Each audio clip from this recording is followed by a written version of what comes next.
Hi, hello, namaskara. Welcome back to the Co-Corner. In today's episode, we have with us an eminent personality, a cardiac surgeon who is currently working in Narayana Radhakrishnan. He has an experience of working in many other reputed organizations earlier. He's going to take us through the various risk factors involved in our health issues. Basically, he talks about how to screen, manage, and monitor to keep our health intact. So let's welcome today this cardiac surgeon who also uses music as his passion to keep his heart light. Welcome, Dr. Rahul Rao, heart surgeon from Narayana Radhakrishnan, to the Core Corner. Core Corner is all about taking a deep dive into the subject that would be useful for the general public. So today we are going to be discussing about your profession and your proficiency in a particular field, which is cardiac heart diseases. So I know that it is going to be a very vast subject to cover everything today. So we shall delve into small topics which are essentially important for the general public to follow, but then pretty much ignored also at the same time. So if I have to really ask you about the basic thing as to how do you take care of your heart, so what do you have to say about that? Simple as let's start with, how do you really take care of your heart in terms of your lifestyle? First of all, thank you for inviting me. And I think I should be thankful to Charan Rao also, because he put me across to you. Yeah. And because this is a very important topic. You can say this is a very hot topic. Yakandre, if you see the population around us, there's a lot of problems going on which are either not looked into. Andre ಜನರು ಅಷ್ಟೊಂದು ಅದಕ್ಕೆ ಗಮನ ಕೊಡ್ತಾ ಇಲ್ಲ. People tend to ignore it, also tend to downplay it. Everything is considered on the borderline. Any test is done, ಅದು ಬಾರ್ಡರಲ್ಲಿದೆ, ಹೇಳಿದ್ದಾರೆ, ಏನು ಮಾಡೋದು ಬೇಡ ಅಂತ.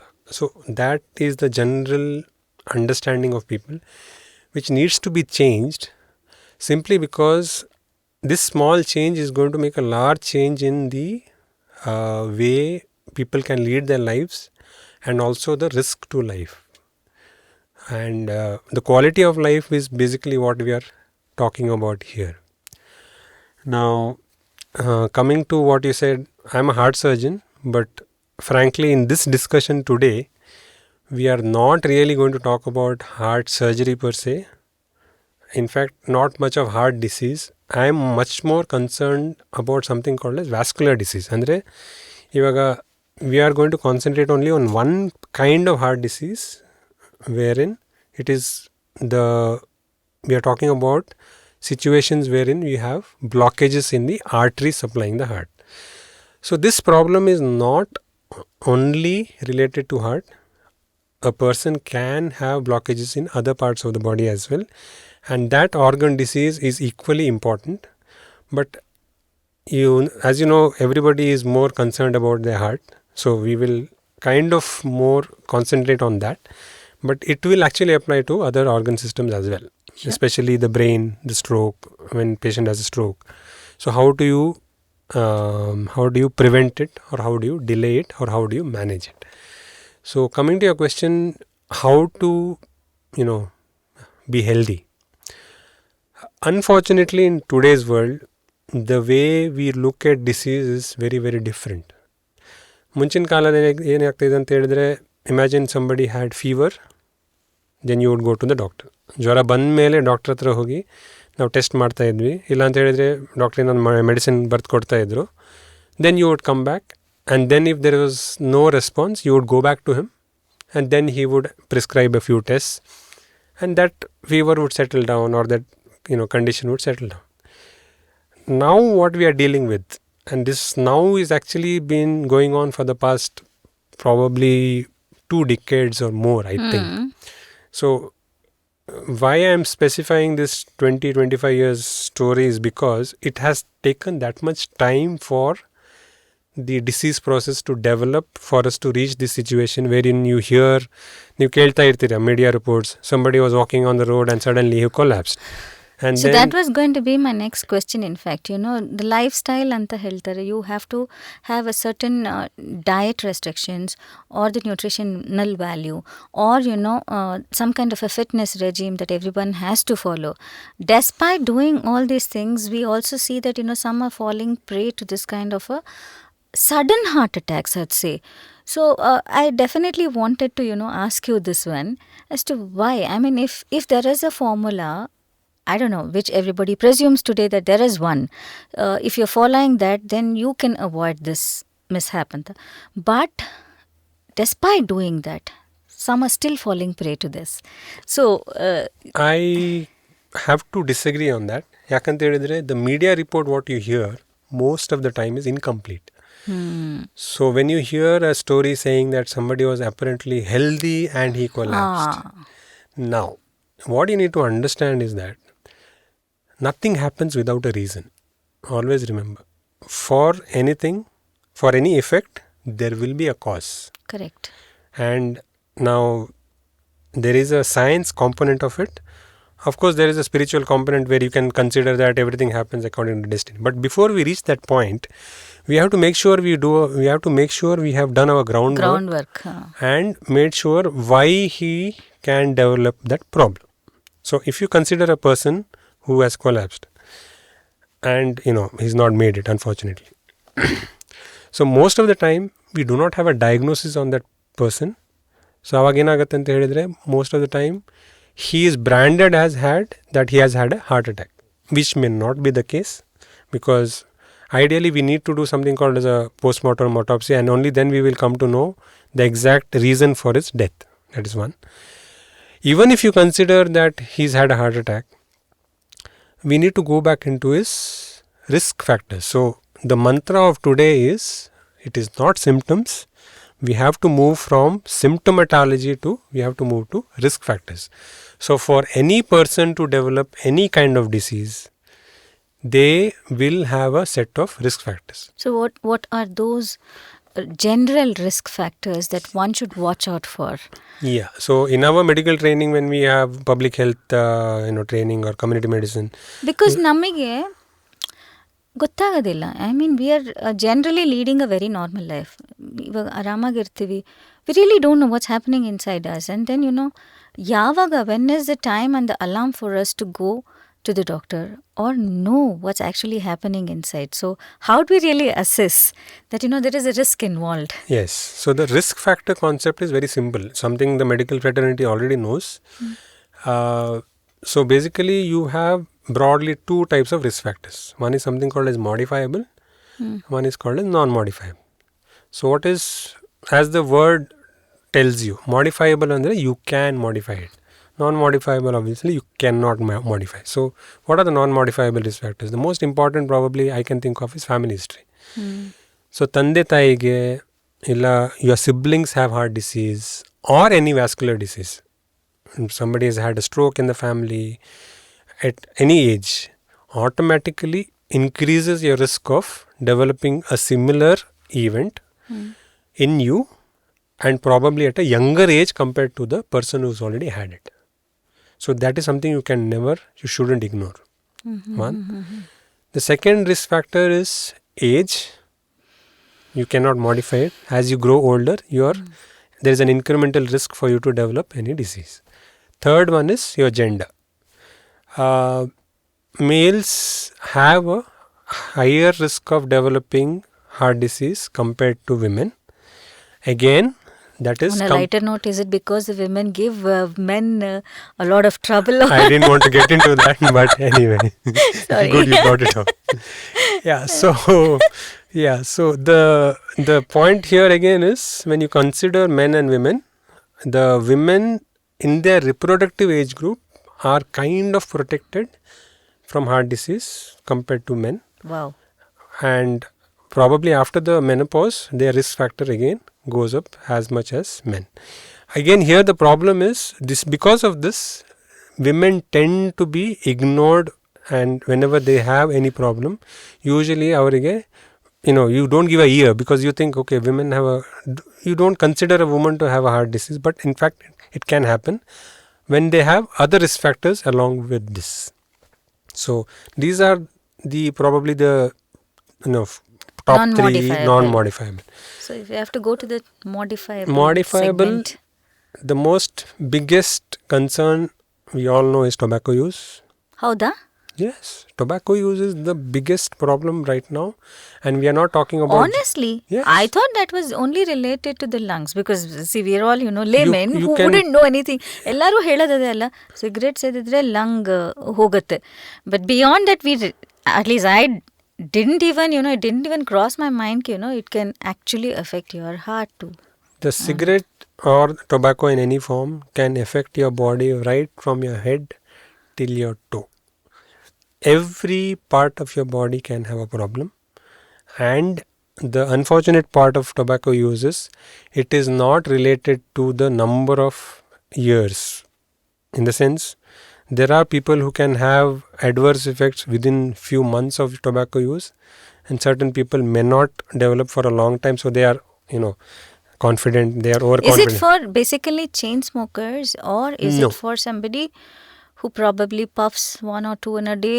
I mean, is Even it for... a single cigarette is as dangerous depending upon the person. So if this is a very good information that we'll have to give out to the public because some people ಅದು ಹೇಳ್ತಾರಲ್ಲ ಅದು ಅಂಥವ್ರಿಗಲ್ಲಮ್ಮ ಅದು chain smoking ಮಾಡ್ತಾರಲ್ಲ ಅಂಥವ್ರಿಗೆ ಅಂತ. I mean for those people I think it's a good message and the other information. point is passive smoking. Imagine we are sitting like this and I am smoking, you are a non-smoker. ಹೊಗೆ ಬರ್ತಾ ಇರೋದು is as equally dangerous for you as it is for me. Okay. Because you are sitting there and inhaling the smoke. So passive smoking is also an important factor to consider, which is again not really usually overlooked. Because you think, I am not a smoker, but especially you would see a group of people in an office or somewhere, so you would take a break. So probably 6 people would be smoking and 4 would not. But you would sit around in the same place. The 4 people who are non-smokers will equally have a problem because of tobacco.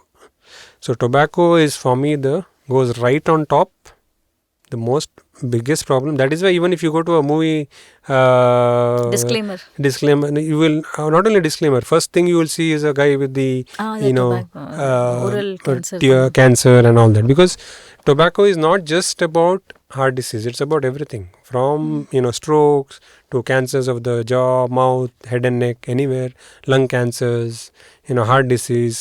A lot of people lose their limbs because the blood supply of the limb becomes compromised because of atherosclerotic disease, which is increased by tobacco. So that is your first point. So education of the public about the ill effects of tobacco is never enough. ಎಷ್ಟು ಹೇಳಿದ್ರು ಕಡಿಮೆ. patient in fact, unfortunately, we have patients who undergo bypass operations and they come back to me after 6 months and then they've forgotten the pain of surgery and then they're back to smoking.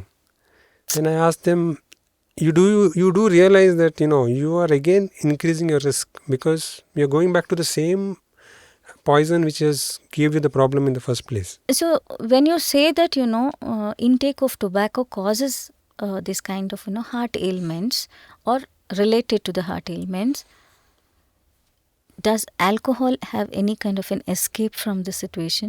Yeah, so this is the favorite among patients and the general public, that I don't know, somebody has picked up some random article from some European journal or British journal, said 2 pegs in a week saves your heart.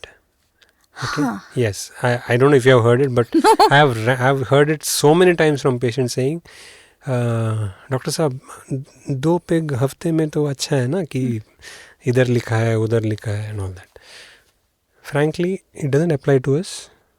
One thing, the Asian subset, our constitution is drastically different from Caucasians. One thing, so please don't apply your Western logic here. It doesn't apply. One thing. The second thing, they themselves have refuted that claim of alcohol being protective to the heart. So that is totally gone. Now, if you compare the two evils between tobacco and alcohol, probably alcohol is the lesser evil but it doesn't mean that it is protective. We have something called as a holiday heart syndrome, wherein when you have an alcohol binge, you have major cardiovascular events. It is very well known. Weekends, people coming, the emergency room is filled with, a lot of heart patients, like heart event. Howda? Yes. So that is there. And that is not only related to tobacco, it's also related to alcohol. So if somebody is coming and telling you, illa kudre chanagagate, please don't listen to all that.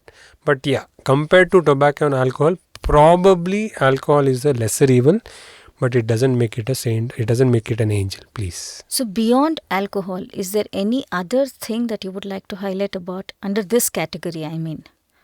Yeah, substance abuse. I mean, that's a big topic which is generally secretly kept in the corner of a room because nobody wants to talk about it. But it's a very rampant problem. Absolutely risky. Yes. And that's what I'm saying. From alcohol to tobacco to substance abuse, the risk of you developing problems it keeps on going up. Yakant ಹೇಳಿದ್ರೆ you are talking about substances which are more and more dangerous. And unfortunately, these are all illegal substances in the eyes of the government. So a lot of it happens undercover. So, you have a gathering or you have a party. So scary actually. Yes. So people need to understand what they are dealing with and they should be ideally staying away. Now, you will always hear a story saying, somebody is 80 years old and he smoked like a chimney for the past 40 years, 50 years. These are all outlier populations. These do not represent the main set of people who have developed problems. A large part of this subset who has tobacco problem or alcohol or substance abuse, they develop problems at some point definitely. ಯಾವಾಗ ಆಗುತ್ತೆ, ಯಾವಾಗ ಬರ್ಬೋದು, ಏನಾಗುತ್ತೆ, heart ತೊಂದರೆ ಇರ್ಬೋದು, stroke ಇರ್ಬೋದು, lung ಇರ್ಬೋದು, cancer ಇರ್ಬೋದು, that is different. But they will definitely develop some problem at some point. If you look at the outlier population and say, no, he's lived his life like that, that is not the thing to follow. So these three evils, please stay away. That's for your own good. That's for your own health. That's all I can say. So that is one. Second one is diabetes. The second modifiable risk factor is diabetes.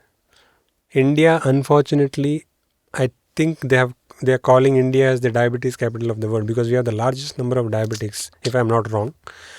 Even if it's an incorrect statement what I have made, still we have a huge number of diabetic patients in India, and we have not even diagnosed everybody. So, like a small example, we just did a camp in my hometown last month, I think, yeah. So we had screened about 80 to 90 patients and 60 people had diabetes. And unfortunate part of that was, at least I think, if I'm not wrong, about half of them were not on treatment. Yakant ಹೇಳಿದ್ರೆ they will say, doctor ಹೇಳಿದ್ರು treatment start ಮಾಡಬೇಕು, but we will see it after a few months. So they have not done a repeat test because they have overlooked it. Borderly there, you can, it's okay. It is never okay because it is just a beginning of the problem. That's one thing. Other thing is, even though you have been diagnosed a diabetic now, we don't know for how long you have had it. Because you will never know diabetes without testing. Correct. So, and like you said, why would anybody ಸುಮ್ಮನೆ ಹೋಗ್ಬಿಟ್ಟು ನಮಗೆ sugar ಇದೆ ಅಲ್ವಾ ಅಂತ test ಮಾಡಿಸ್ಕೊಂಡು ಬರ್ತಾರೆ. I think, these are things that, maybe we should, consider getting it done annually. Yes. Or, every biannually. Very clear guidelines in today's world. I mean, probably when you touch 40, you have to get it done. If you have risk factors, your age comes down to 30. Now, if you would be saying a 30-year-old with diabetes, half of my patients who come for bypass operations are in their 40s. late 30s. They have been having diabetes and cholesterol for the past 10 to 15 years. That means they have had diabetes from mid-20s. Something to really, ponder about. ಹೆಂಗಲ್ಲ ಅಂದರೆ ಇದೆಲ್ಲ ಮುಂಚೆ ಇದ್ದಿತ್ತಾ ಇಲ್ವಾ ಗೊತ್ತಿಲ್ಲ. But why are we following into this territory of getting diabetes at a young age, cholesterol at a young age. But this is something really to think about, alla? No, you're absolutely right. ಯಾಕಂದ್ರೆ ಹೇಳಿದ್ರೆ if you speak to our ancestors alla, ನಮ್ಮ ಟೈಮಲ್ಲಿ ಏನಿರಲಿಲ್ಲ. True. What has changed, I mean, this is my opinion. It cannot be considered as but something to think about is how our professions have changed over the last 20-25 years. We have had people in the fire department working 24 hours, in the medical field, doing night shifts and day shifts. That has not changed. But we are having a lot of soft collar jobs which are, extending for, 12 hours, which is not a new, which is a new thing, which was not there probably before the 90s or so. If you consider this 20-25 years, that is definitely something which has made a change in the lifestyle. The way we sleep, the sleep pattern has changed. A lot of people work late nights. Correct. And there is no proper routine. Correct. Because of the stress of work, there's a new kind of stress everybody is going through. Tobacco use has gone up. Because your routine is gone for a toss. Your circadian rhythm goes for a toss. Your hormones, your cortisol, everything has become a mess. And that is been going on for the past good 10, 15, 20 years. So that is probably one thing I can think of why now we are seeing these problems. And the other thing definitely is COVID. So the third one I can think of is cholesterol, what we call as dyslipidemia or hyperlipidemia. Basically, the blood levels of cholesterol are high. So the same problem with diabetes, the same problem with cholesterol. It is not something we can know without doing a blood test. So blood test ಮಾಡಿದ್ರೆ ಮಾತ್ರ ನಮಗೆ ಗೊತ್ತಾಗುತ್ತೆ total cholesterol is say 250 or 300, LDL is whatever 150. So only if you do the test, then you will come to know. So this is another problem where it is not tested. So why are we worried about cholesterol? Especially when the cholesterol levels are high for a long time, the cholesterol deposits on the arteries, in inner walls of the arteries. Slowly it doesn't happen overnight. It takes many years, and then the cholesterol deposits become harder. So initially it becomes soft plaques, then it becomes hard plaques, and then the arteries get blocked. So now why is this natural history of this disease important? This is important because we have a good 5 to 10 years actually before the end result, the disaster happens. So it depends upon how you look at this problem. Now if you pick it up early and you treat the patient say at the age of 35, you are looking at a situation wherein you can delay the development of the end organ damage easily by 20, 25 or 30 years if you start therapy at the correct time. So problem ಏನಾಗುತ್ತೆ ಅಂತ ಹೇಳಿದ್ರೆ generally patients refuse to take medicines. The common answer is ನಾ ಇವಾಗ start ಮಾಡಿದ್ರೆ stop ಮಾಡೋಕ್ಕಾಗಲ್ಲ, I have to take it for the life. ಖಂಡಿತ. This is something I have heard a lot of our elders also say that ಅದು ಒಂದ್ಸತಿ ಶುರು ಮಾಡಿಬಿಟ್ರೆ ಮತ್ತೆ ಅದನ್ನ ಕಂಟಿನ್ಯೂ ಲೈಫ್ ಲಾಂಗ್ ತಗೊಳ್ತಾನೆ ಇರಬೇಕು. ಸೊ ಹಂಗೂ ಹಿಂಗೂ ಏನೋ ಬೇರೆ ಥರನೇ ಮನೆ ಮದ್ದಲ್ಲೇ ಟ್ರೀಟ್ ಮಾಡ್ಕೊಳ್ಳೋಣ. ಸೊ ಅದರಲ್ಲೇ 1-2 ವರ್ಷ ಕಳಿತೀವಿ. So the mantra is test, manage, monitor. Test, manage, monitor. Because you test it, most of the time test ಮಾಡ್ತೇವೆ, we'll see the report, ignore it, leave it there. Ideally after you test it, you manage it. Now management ಅಂತ ಹೇಳಿದ್ರೆ, I am not saying you have to start medicines right away, but you have to do some lifestyle change. In the sense, now if you say diabetes or cholesterol, there are a lot of people, especially for diabetes, who are controlling it with only diet and exercise. Possible, very difficult, but possible.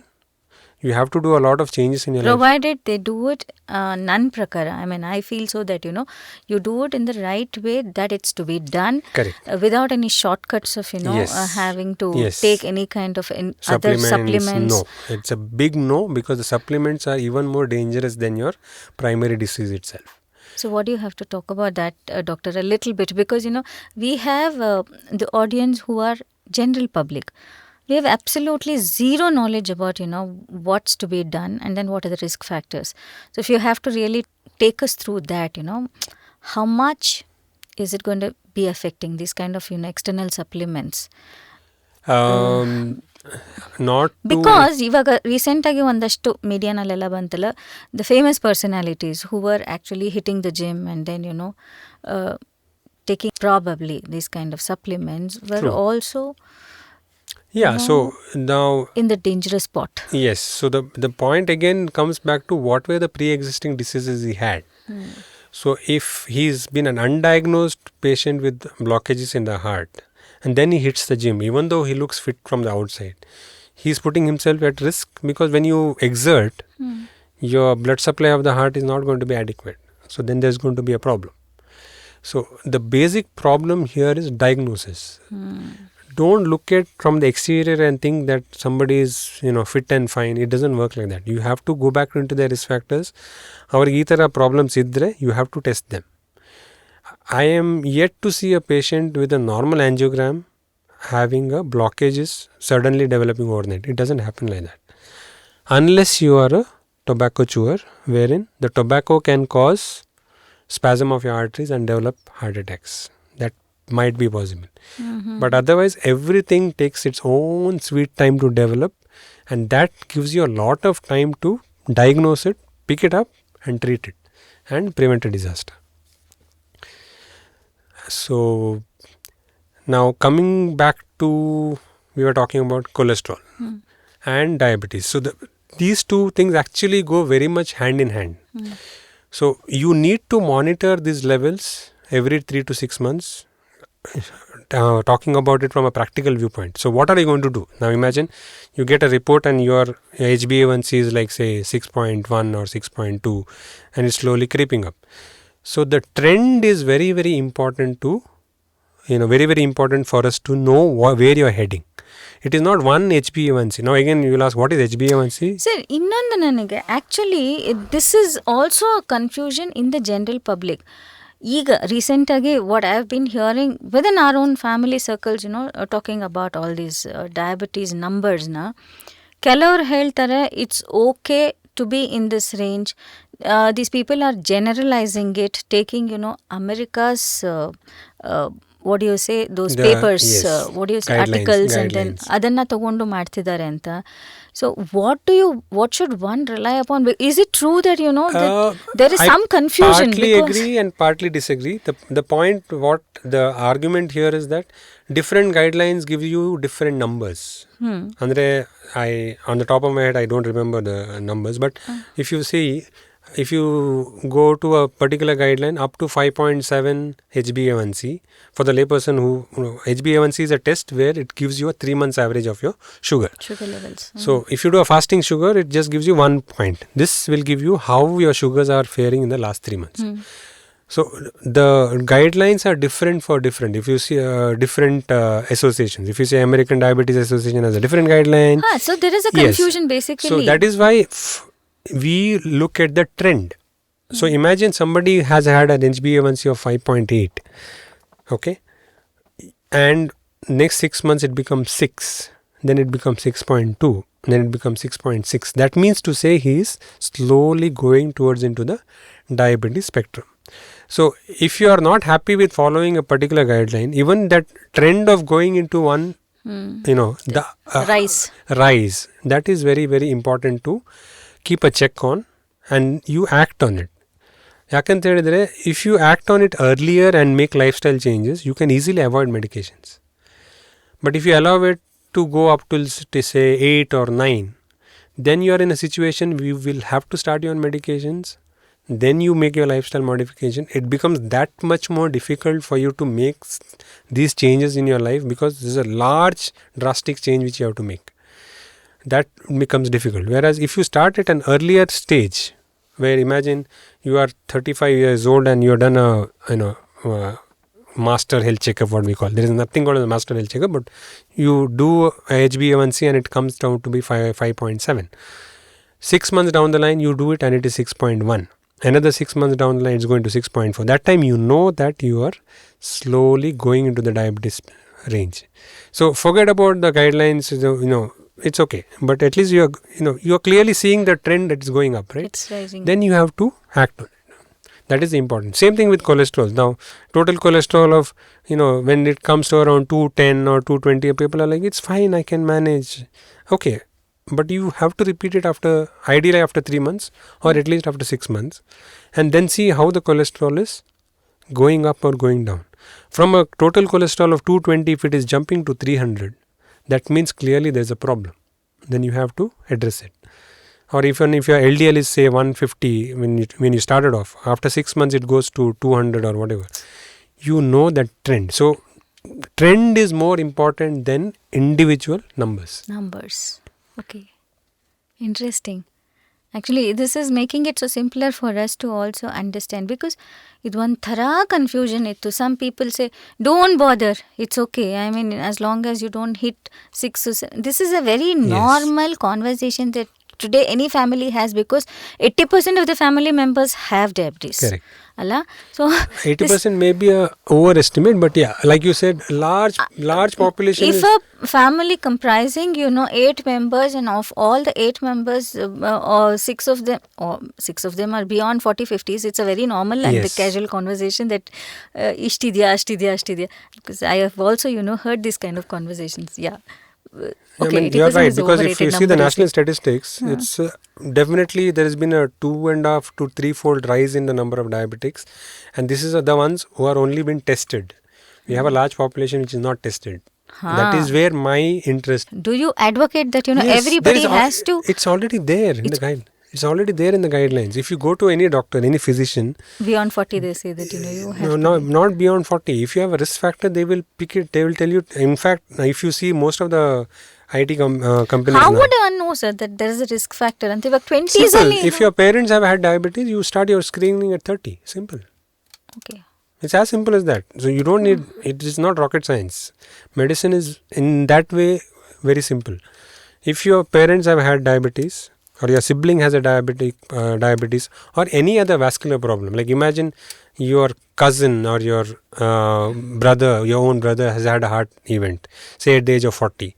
Even if you are 25 or 26, do a basic screen at that time. Do your cholesterol, do your sugars, check your blood pressure, go to a physician, check yourself. So, on the background irodukke, idana advocate ಮಾಡ್ತೀರಾ. But for those people who do not have any such history in their families, how would you advise them to, when do you advise them to start off with their, screening or checkup? Or your basic cholesterol, sugar screening, according to me, should start at the age of 35.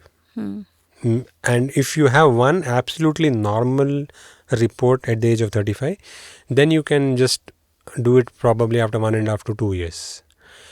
But that normal, again, is a very important, the definition of normal is the basic problem here. Exactly.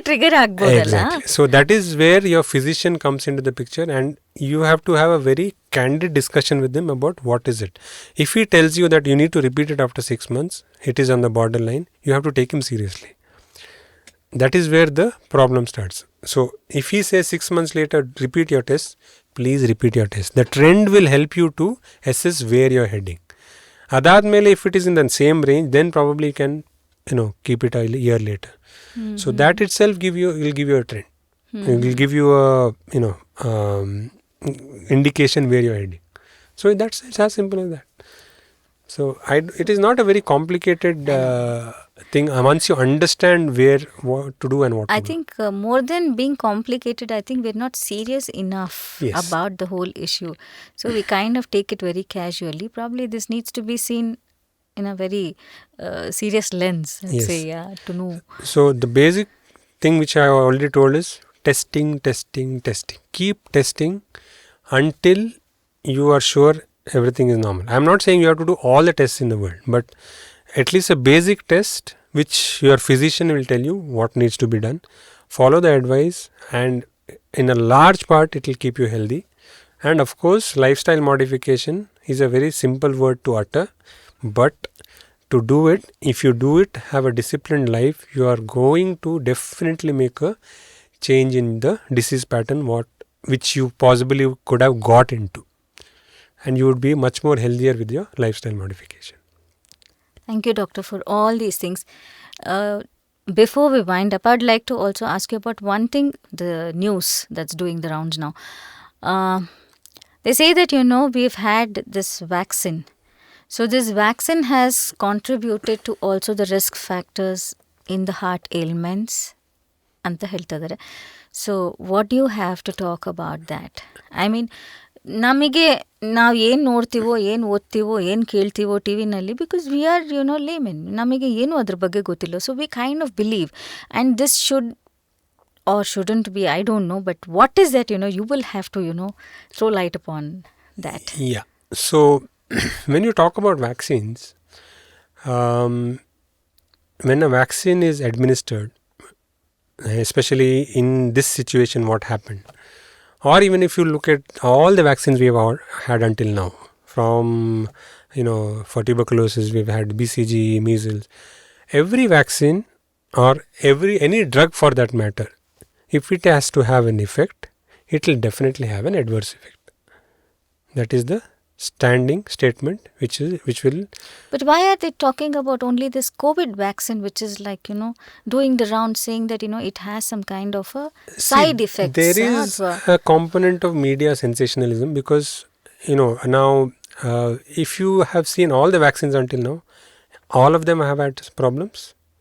And it is expected, because when you're talking about a vaccination drive, you're not talking about vaccinating 10 or 15 people. You're talking about actually millions. Especially what we did in that time was in millions. COVID time. COVID time. So when you're talking about any medical intervention in millions, you are going to have an adverse event in, say, about 10 or 15. Okay.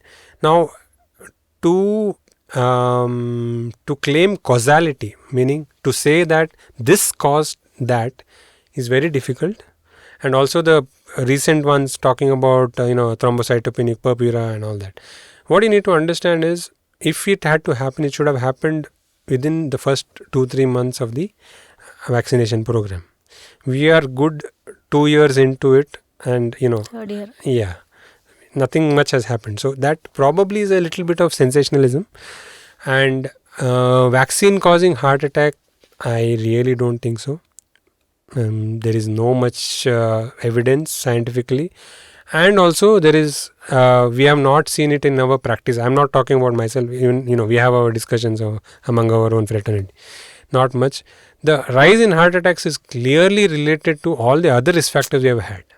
It is not related to COVID per se or the vaccine. The deaths what we had immediately after COVID was technically not a heart attack per se. It's a different kind of a pathophysiological situation, what is called as myocarditis. I don't want to touch upon it because that's an extensive discussion in itself. So I do not think we are, putting too much of emphasis and sensationalizing, saying vaccine is causing heart attack. I don't think there is. The amount of lives that the vaccine has saved is clearly, tremendous, and it is no match to the claims what they are making right now. So I think that hopefully answers your question. For me, the vaccine, because for instance, if I have to say this, because when this news went, around the state or the country, or it just went viral. My son asked me, this COVID vaccination has the side effects, and that's what is causing the heart attack. Antaga. In fact, my son asked me, did you read about this news? And in fact, I hadn't. And then, if we don't give this kind of a clarification, then people will start believing something that was actually propagated. And I thought this was so essential to be put out to the public, to also know that, it's not just that. Probably it has some kind of an underlying problem as well, for somebody to have gone through that kind of a heart attack or whatever side effects. So ಯಾಕಂದರೆ ಈ ಮಕ್ಕಳು ಕೂಡ very easily they believe all these news reports that doing the rounds. So it's for me, I felt it was such an important thing to be able to share it with everybody, so that we also as small contributors don't contribute to spreading the misinformation in the public.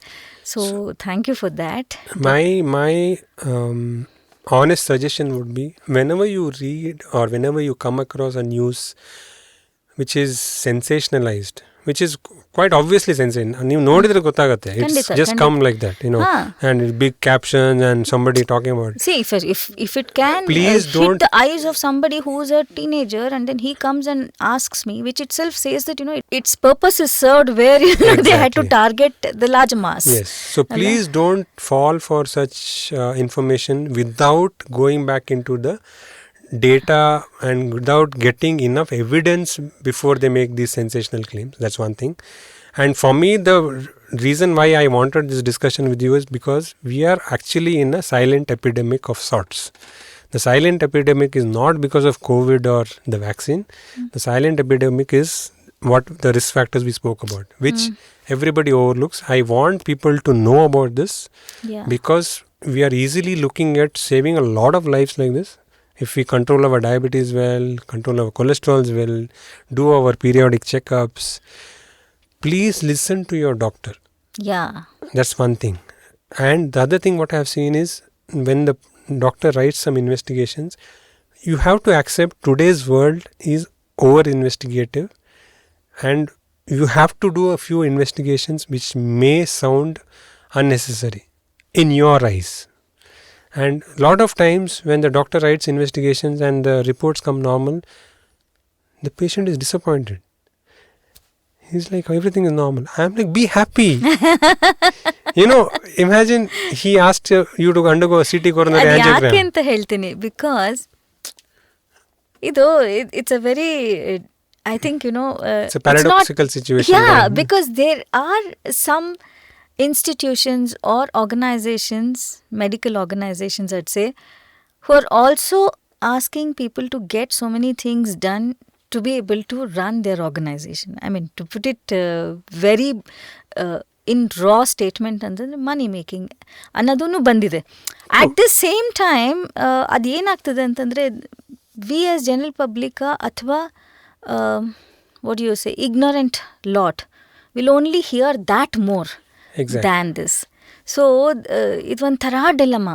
See, there is a black sheep in every profession. Correct. I'm not going to say that we are all angels. So but the point is, you have to look at it from your perspective.